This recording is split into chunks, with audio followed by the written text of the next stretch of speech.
قل هذه سبيلي أدعو إلى الله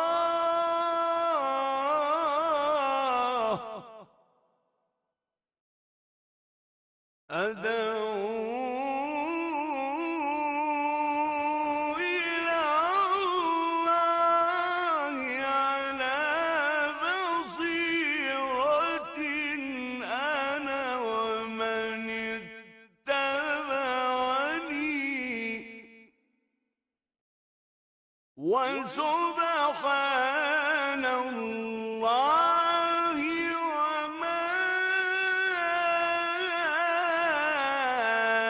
أنا من المشركين. بسم الله الرحمن الرحيم. إن الحمد لله نحمده ونستعينه ونستهديه ونستغفره ونعوذ بالله من شرور أنفسنا ومن سيئات أعمالنا. من يهده الله فلا مضل له ومن يضلل فلا هادي له، وأشهد أن لا إله إلا الله وحده لا شريك له، وأشهد أن محمدا عبده ورسوله صلى الله عليه وعلى آله وأصحابه وسلم تسليما كثيرا. أما بعد. This is our 26th class on elucidations or explanation of al-usul al-thalatha, and we're still in the core part of the book, the center part of the book, the main chapter, the chapter which is meant to be the real book, the essential part of the book. And we're still on the introduction of that chapter. So what we're taking so far of chapter 3 is only an introduction to the main part of this chapter. If you don't have tashkil on your copies, on your books, you should write them down, or we can sit after or before class and go over them, because some of you have been making mistakes in tashkil when they recite it.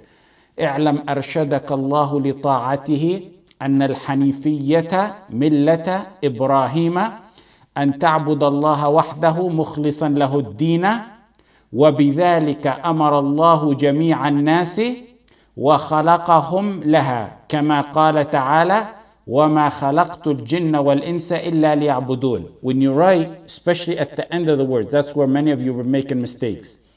ومعنى يعبدوني يوحدوني، وأعظم ما أمر الله به التوحيد، وهو إفراد الله بالعبادة، وأعظم ما نهى عنه الشرك، وهو دعوة غيره معه، والدليل قوله تعالى واعبدوا الله ولا تشركوا به شيئا.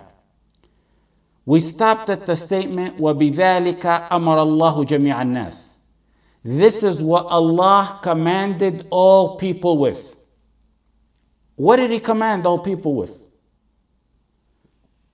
To worship Allah alone sincerely.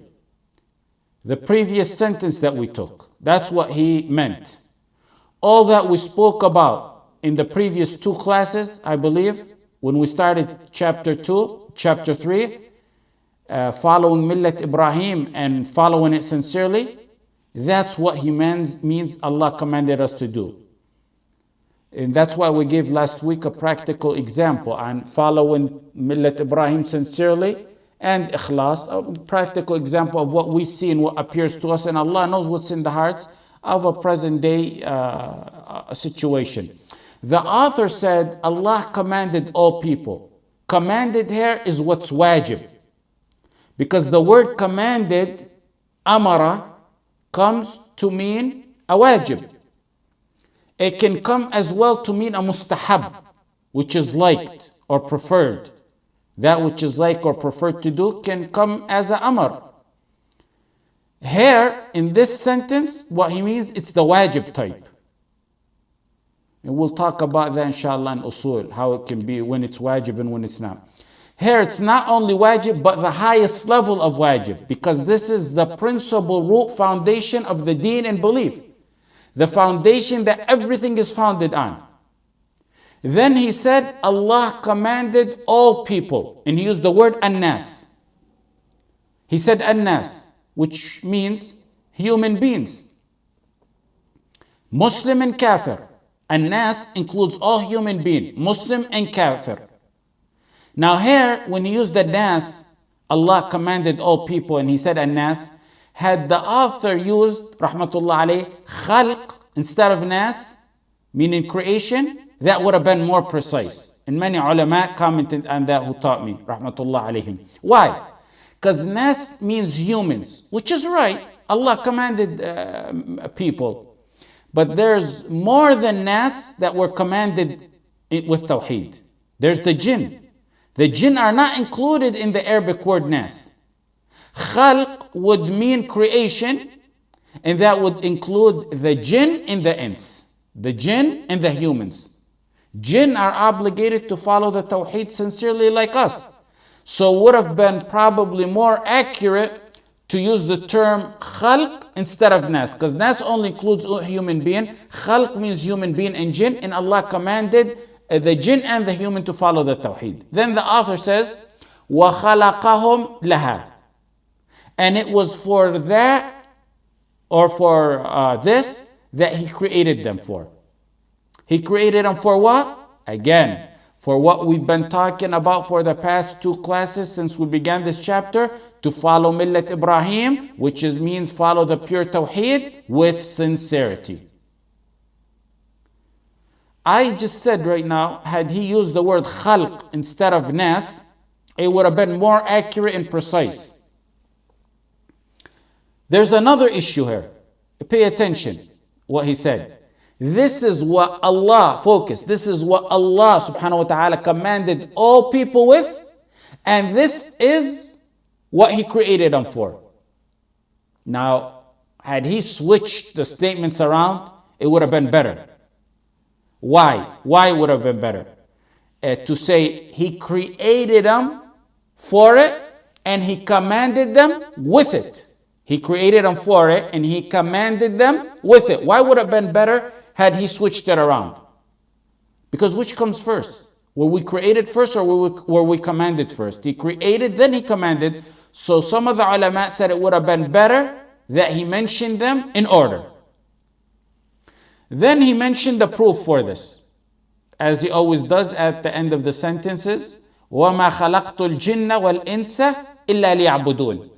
I did not create jinn and mankind except that they should worship me. وَمَا خَلَقْتُ الْجِنَّ وَالْإِنسَ إِلَّا لِيَعْبُدُونَ وَبِذَلِكَ أَمَرَ اللَّهُ جَمِيعَ النَّاسِ وَخَلَقَهُمْ لَهَا كَمَا قَالَ تَعَالَى وَمَا خَلَقْتُ الْجِنَّ وَالْإِنسَ إِلَّا لِيَعْبُدُونَ. Let's pause with this verse now. وَمَا.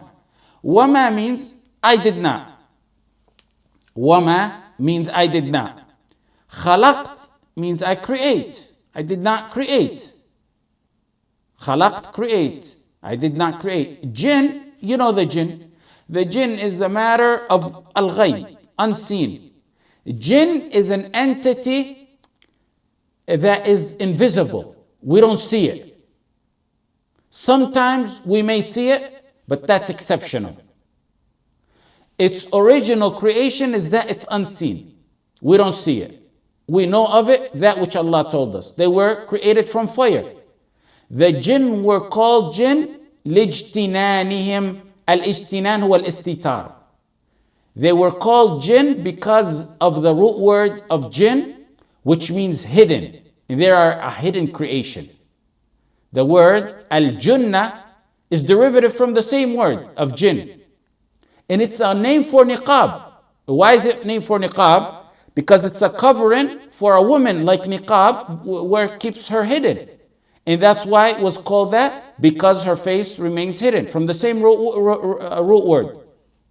نعم صالح أنت تعلم الأسئلة بعد الدرس جزاك الله خير لكن سأجيبك. الجنة، قلت الجنة. الجنة هي الكلمة الأخرى للنقاب.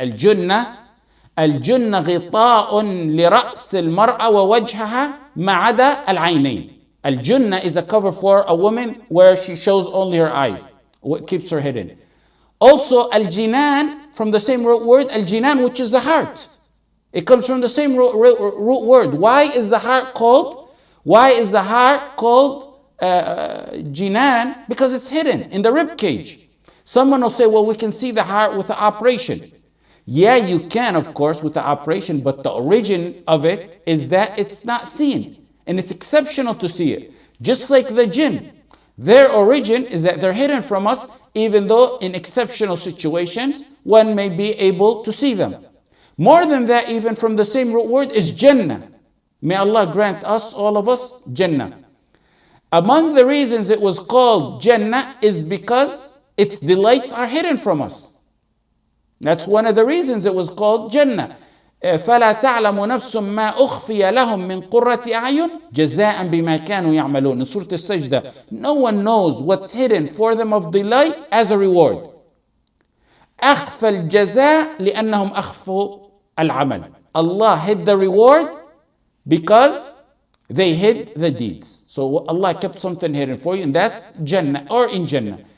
Jinn is part of believing in ghaib, and anyone who denies them is kafir, because they are in the Quran, and they're in the Sunnah, and they're in Ijma'.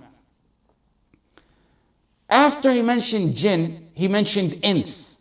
And ins, like we said, is human. Allah said, وَمَا خَلَقْتُ الْجِنَّ وَالْإِنسِ. And they were called ins from amiability, because people like and need amiability among each other.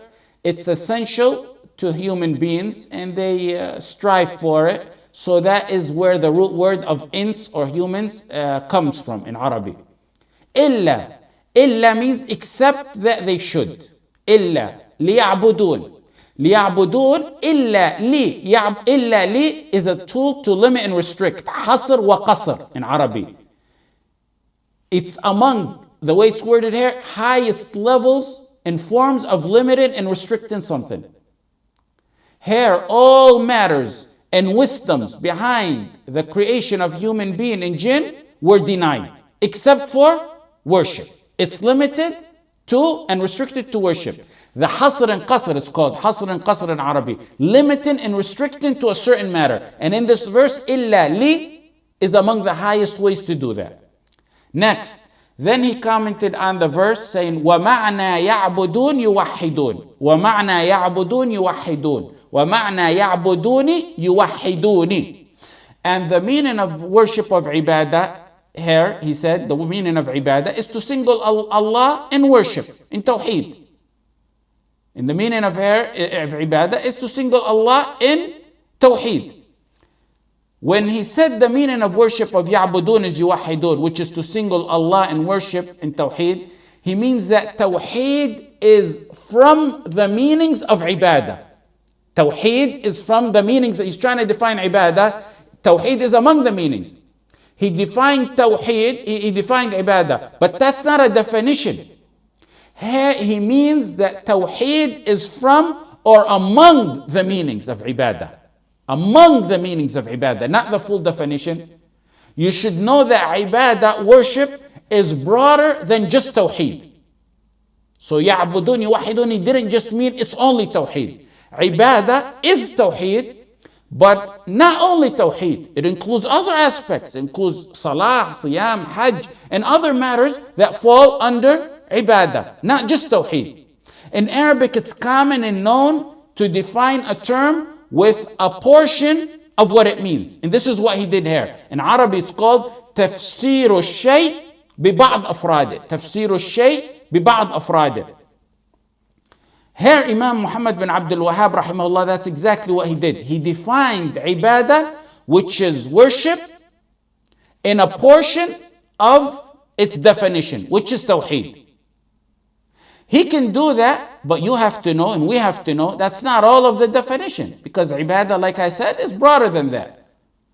The author may have chosen this definition possibly because it was narrated by Ibn Abbas radiallahu anhuma, who said everywhere in the Quran that you see a'buduni, a'budullah, it means wahidullah. A'budullah means wahidullah. At-Tabari also narrated that Ibn Abbas interpreted the verse in Surah Al-Fatiha, Iyaka na'bud. He said, Iyaka nuwahid, wa nakhaf wa narju. So it's possibly because of that. Or another interpretation, more widely accepted here for ya'budun, is, and this is the more widely accepted interpretation for ibadah, is to show humbleness and humility, dhul, in obedience, and the head matter of that obedience is tawheed. To show humbleness and humility in refraining from prohibitions, and the head matter to refrain from is shirk. This is more general, more broader definition than the earlier one, and it's more encompassing and better. And this is supported by a statement from Ali radiallahu an, and it's the definition also chosen by Ibn Taymiyyah. The second one is the one chosen by Ibn Taymiyyah, and it's a statement by Ali ibn Abi Talib. The author wanted to show by choosing his definition of Tawheed for ibadah that if your worship is not founded on Tawheed, it's not really ibadah. Tawheed is an essential part of ibadah. It's a pillar of it. It's a pillar. You can't stand without it. So the author chose to define ibadah with an essential pillar of ibadah, which is Tawheed, but not all of ibadah. And that's the point. Now, what Tawheed is he referring to here? The author, what Tawheed is he? We took three types of Tawheed before. Rububiyyah, Uluhiyyah, Asma wa Sifat. We took these, we studied them. Which Tawheed is he referring to in this statement? He's referring to Tawheed al-Uluhiyyah. He didn't mean all three branches of Tawheed. He was specifically referring to Tawheed al-Uluhiyyah. How do we know that he meant this branch, that it's the Tawheed al-Uluhiyyah branch? Because he said ibadah, singling out Allah in ibadah. That's exact definition of uluhiyyah. That's the definition of Tawheed al-Uluhiyyah. Tawheed al-Uluhiyyah is also called Tawheed al-Ibadah. That's another name for it. They're just two different names. You can use any one of them interchangeably. You can use Tawheed al-Ibadah and Tawheed al-Uluhiyyah, and both mean the same. Why there's two names? If you look at it in pertaining to Allah being worshipped alone, from the angle of Allah being worshipped alone, it's uluhiyyah. It comes from ilah. If you look at it from the angle, the acts solely of the human being who's doing the act, or the jinn, being solely for the sake of Allah, then it's ibadah, it's worship. It's Tawheed al-Ibadah. So both terms work for Tawheed al-Uluhiyyah. This Tawheed requires to face Allah in your worship directly, and to be your act to be solely for the sake of Allah, nothing small or big to be other than to Allah.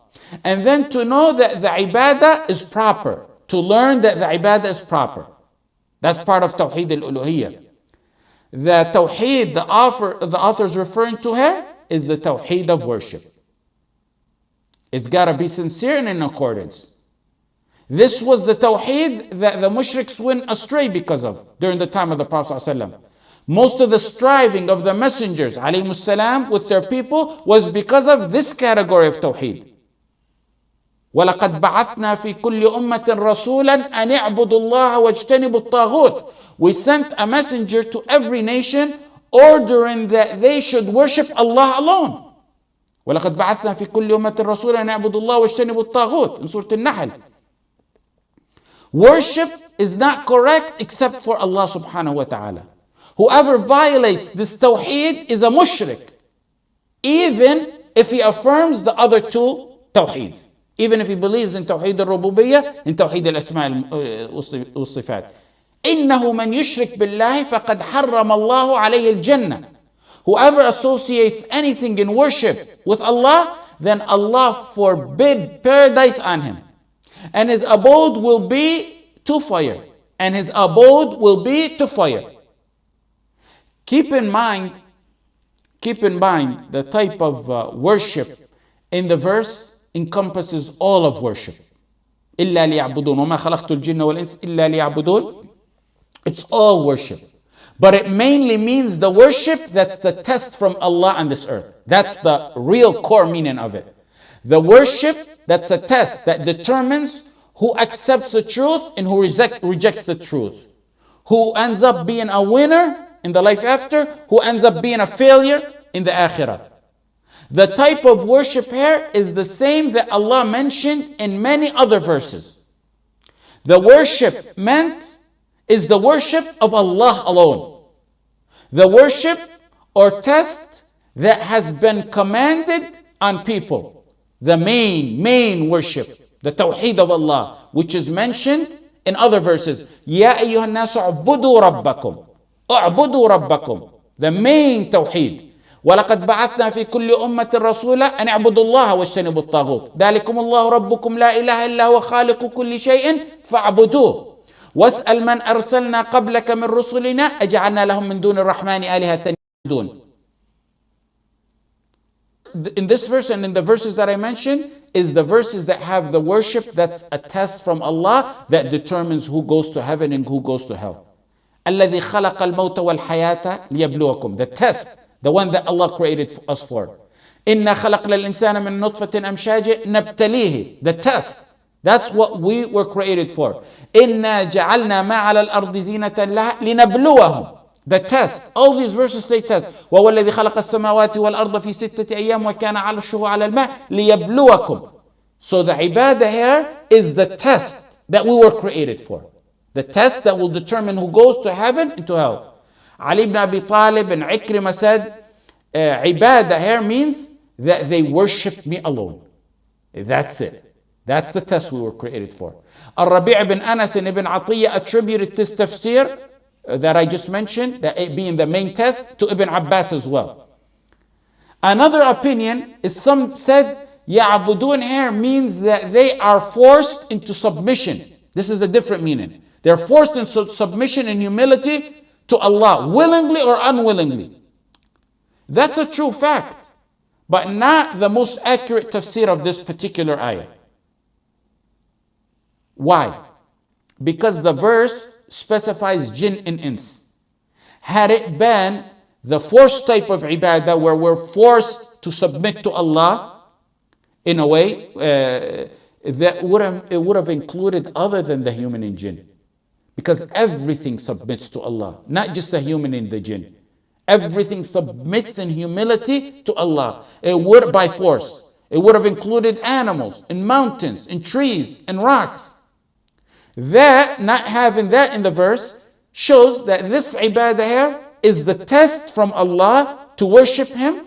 The test that we are tested with in this life, the test of our life that that shows who wins and who loses. The verse also says, لِيَعْبُدُونَ. لِيَعْبُدُونَ. Meaning that there is an act we have to do, which is to worship Him. Had the ibadah that's in this verse been the one that's a forced submission to Allah, then there would be no act needed on the behalf of human beings, Allah or jinn. Allah forced them into submission. So no act is required on behalf of creation. Yet the verse specifies لِيَعْبُدُونَ, that there's an act that's requested of people. So that means the worship in this verse, the يَعْبُدُونَ over here, we have to do something. In forced submission to Allah, we don't need to do anything because it's forced. So here it says لِيَعْبُدُونَ, there's something we have to do. It shows that it's the ibadah that's a test from Allah in this life. The verse comes in a chain of verses also to vilify those who worship other than Allah. Had the verse meant the forced submission to Allah, as some stated, there would be no need to vilify or warn, which is contrary to the chain of verses that we have here. He vilified and warned those who don't follow the righteous way. The forced submission doesn't need that. Next, let's move on. An important point. Allah said He created us for His worship. He commanded us to worship Him. Now, why isn't everyone worshiping Him then? This applies to dozens or hundreds of verses in the Quran and the Hadith. For example, in this verse, Allah said He created us. We got that part. He created us. But then He said to worship Him. He created us. We know that order is we're here. That means He created us. But why isn't everyone worshiping? That's the problem. He ordered we be created. We are. He ordered we worship Him. Not everyone's worshiping Him. Here you need to understand. There's something called إرادة شرعية تكليف فقط. إرادة شرعية التكليف فقط. What do we mean?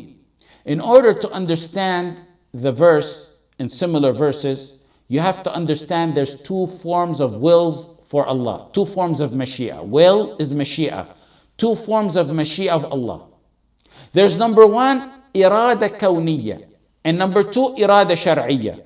Number one, إرادة كونية. In English, I believe the good interpretation of the word كونية would probably be universal will. Now this will, it's mashia. It's the will of Allah in which His order is carried out. That's A. B. This is the type of will of Allah that we say whatever will Allah wills happens and whatever He does not will not happen. C. This is a will like death, a mashia like death, like health, like sickness. Everyone's equal in these. Muslim, kafir, righteous, not righteous. They're kawniyya, they're universal will. Example, what happened to Ayub? أني مسني الضر وأنت أرحم الراحمين. Surah Al-Anbiya, he said, he cried to his Lord, verily distress has seized me. It seizes the messengers and it seizes other people. Alayhi salam, Ayub alayhi salam, it seized him and it seizes other people. Hardship afflicted his messenger. إنما أمره إذا أراد شيئا أن يقول له كن فيكون. This is another example of this. General order of Allah, be and it's done, falls under this will, the first one. وَكَانَ أَمْرُ اللَّهِ مَفْعُولًا. And this summarizes this will. This is another example. The commandment of Allah is always executed. This will is a general will that encompasses everything in the universe, good and bad. Encompasses everything in the universe, good and bad. The general universal will. His order is carried out in this, but it will not necessarily mean that He likes it. It is not necessary that all actions of His creations are liked by Him. Rather, you know, many of their acts are disliked by Allah. But He willed for them to pass. There are acts that are disliked by Allah, but Allah willed for them to pass. This is irada kawniyya or universal will. For example, Allah subhanahu wa ta'ala created the shaitan. I was given a lecture once and they asked someone before me who spoke, they asked, did Allah create the shaitan? And he didn't know this stuff, so he said, no. Allah created the shaitan, He disliked him. He created the kafirin and He disliked them. Inna Allah la yuhibbul kafirin. In Surah Al-Zumar. He created, فَإِنَّ اللَّهَ لَا يُحِبُّ الْكَافِرِينَ. In Surah Al-Zumar. He created the kuffar. He's not pleased with kufr. وَلَا يَرْضَى لِعِبَادِ الْكُفْرِ. Not everything Allah permits to exist or He creates means that He loves. Repeat, so you get it right. This will is the universal will, al-kawniyya. It's that not everything Allah permits to exist and He creates necessarily means that He loves it. Under this will, Allah may decree to pass things which He does not command His slaves to follow, like kufr, disobedience. Orders carried out in this will, this type of will by Allah, doesn't necessarily mean He likes it. Then we have the second one. Al-irada al-shar'iyya. And I believe possibly the most accurate term for that would possibly be judicial will. The will of A, the will of Allah, which is in accordance to Allah's legislation. B, it is related to what Allah likes. C, this will may take place, may not. This Mashiach of Allah may take place, may not. Look at the verse. وَإِذَا فَعَلُوا فَاحِشَةً قَالُوا وَجَدْنَا عَلَيْهَا آبَاءَنَا وَاللَّهُ أَمَرَنَا بِهَا قُلْ إِنَّ اللَّهَ لَا يَأْمُرُ بِالْفَحْشَاءِ. When they commit a fahisha, they said, we found our fathers doing it. Allah did not command fahisha or sins. It's under the universal Mashiach. Under the Shari'ah Mashiach, He wants you to follow the straight path. يريد الله ليبين لكم ويهديكم سنن الذين من قبلكم ويتوب عليكم والله عليم حكيم. Allah wants to guide you. This is an example of this one. Allah wants to guide you, to forgive you. That's Shari'ah. This is the will that's Shari'ah. He wills this will, He likes it, but not everyone does it. وَأَحْسِنُوا إِنَّ اللَّهَ يُحِبُّ الْمُحْسِنِينَ. He commands us to be righteous. He wants everyone to be righteous, but not everyone does this will of Allah. Some respond to this will of Allah that He ordered and commanded, others don't. You understand? For example, the acts of obedience of a believer, they're loved by Allah. Your ibadah, your prayer at night, your fard, your sunnah, your deeds. And they're passed under His universal will, kawniyah, and they are passed by His judicial will. Both of them apply. So in the case of an obedient believer, inshallah, in our case, inshallah, our Tawheed, our Iman, both wills apply. The Shar'iyyah and the Kawniyah. Allah passed it as a universal will, and we accepted that. That would be the judicial will when we accepted that. Both wills apply to the obedience of a righteous believer. A non-believer, Allah likes for him to believe. That's what? Shar'iyyah, yes, judicial will. But it doesn't necessarily have to happen. And it doesn't happen because he's a kafir. Had it been universal will, it's going to happen. Most definitely, it's going to happen. Like creating us. Judicial will doesn't necessarily have to happen. Understood? Basically, under al-irada al-shar'iyyah, the judicial will, it's not necessary that His commands will be executed, carried out, or followed. And those are the ones that are like to Allah. Those are the wills that are like to Allah from us. Here in the verse, لِيَعْبُدُونَ وَمَا خَلَقْتُ الْجِنَّ وَالْإِنسَ إِلَّا لِيَعْبُدُونَ. Allah orders to do ibadah to Him, meaning to be Muslim, to win the test in this life. Now take it as a rule. All orders to do ibadah in the Quran are Shar'iyyah, are the will that's Shar'iyyah. The second type of will of Allah that He likes and that He commands people to do. Also, ibadah Shar'iyyah means it's not the type of will that's necessarily going to be executed. That's why you don't see everybody worshiping Allah or on the Tawheed. Allah likes it. He wants people to do it, but it's not necessarily going to be executed. I believe now the faces, I see that I understand. So in a nutshell, there's two differences between the two wills. I'll give it to you in a nutshell. The first will, the general, universal will. The second one, Shar'iyyah, is a specific will. The first universal, Kawniyah, is that Allah creates everything and orders everything, and it's all carried out by His will, because nothing gets in the way of Allah. What He wills happens. He orders that which He likes and that which He does not, and it's always executed. The will, that Shar'iyyah, the judicial will, it's what He likes, but does not mean it will be necessarily executed by people. General matters of this universe fall under the Kawniyah, the universal will. A servant's obedience, that's both, like we said, Kawniyah and Shar'iyyah. One who's not obedient, rather a fasiq, who does not do his duties or ordains or is a disbeliever, that's Kawniyah. Allah, under Allah's will, it happened. He could have stopped it, but Allah allowed it to happen. That's under the universal. Then if you understand this, when you understand this, you understand Allah. This is like a response to also those who object to Allah and say, why are the problems in the world going on? the Syrians are being killed, or the Palestinians, or we go through hard times like that. A lot of the atheists say, why does Allah see and let this happen and not change it? Because there's two wills of Allah, al-kawniyya and al-shar'iyya. And He has sunan on this earth. He has sunan on this earth. Some of them He likes and some of them He does not. And have and understand that, it puts you at peace. But let's go on further to a more narrow explanation of this.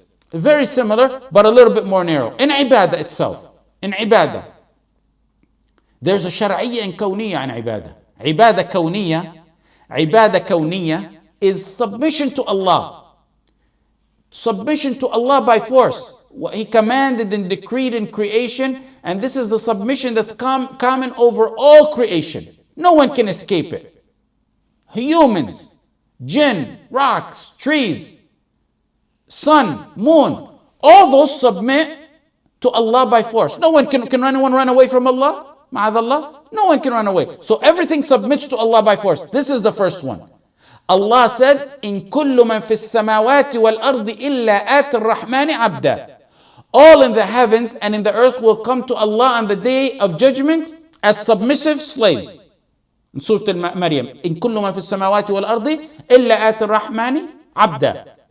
This type of servitude covers the believers and non-believers, the humans, non-humans, the righteous and wicked. Everything is forced to submit to Allah.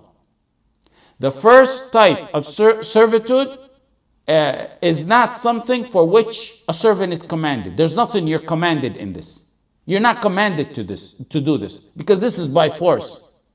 Nor do you get reward for it in itself. You don't get reward for it in itself because you didn't do nothing. This is by force.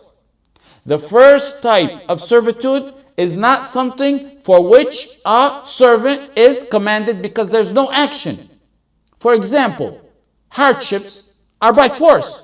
You didn't do nothing, you got hardship. You must submit to them by force. You don't get reward for them because you didn't do nothing.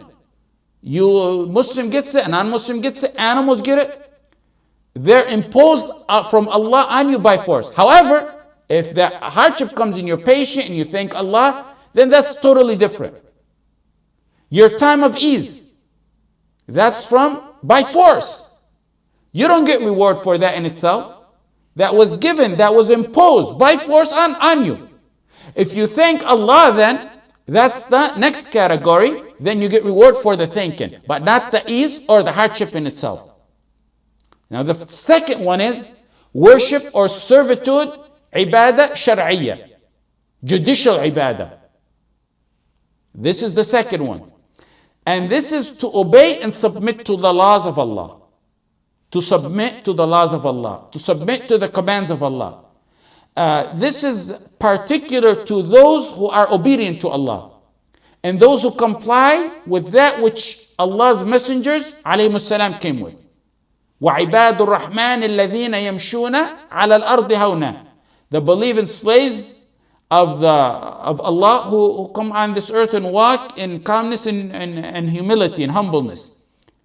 So the previous ibadah of kawniyya, one is not rewarded because it's imposed by force. It's forced. You're forced to submit to Allah in some matters. You did not do nothing to earn it.